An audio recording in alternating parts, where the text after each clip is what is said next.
Senhora presidente, senhoras e senhores vereadores, muito bom dia a todos aqui que nos acompanham presencialmente, aos advogados, doutores também que estão aqui presentes, que se disponibilizaram a estar aqui, em especial quem nos acompanha pelas redes sociais e TV Câmara.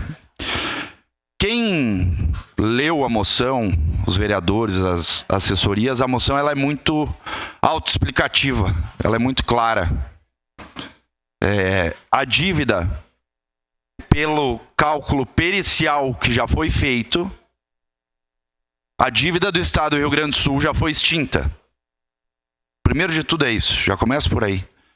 Segundo ponto, desde 2012, essa ação está tramitando. Há mais de 10 anos. Ou seja, não é agora que foi provocado em virtude da calamidade pública, em virtude dos eventos climáticos.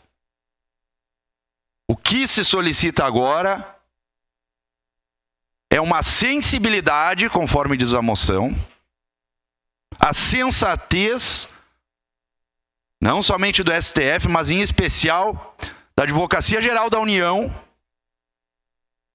e do Ministério da Fazenda, vereador Zanquim, o qual foram provocados a se manifestar nos autos do processo.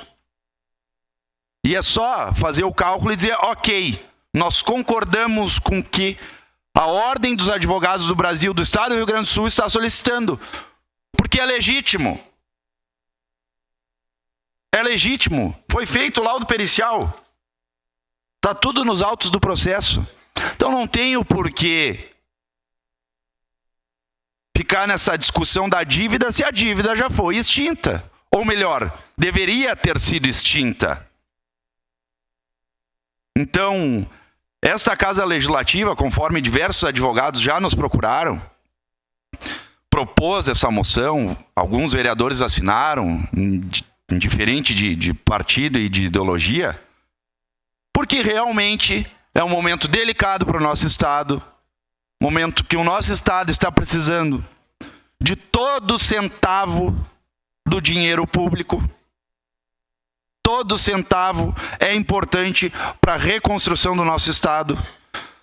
Então, olha, eu acredito e rogo a Deus que todos nós aprovemos essa moção por unanimidade dessa casa e mostremos a união dessa Casa Legislativa que teremos e temos em prol do nosso povo gaúcho.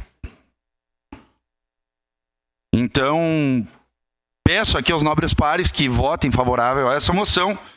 Peço a palavra. Obviamente votarei favorável e agradeço aos vereadores que assinaram e que estão lutando diuturnamente em prol do nosso Estado e do povo gaúcho. Obrigado, presidente. Com a palavra, a vereadora Rose Frigê.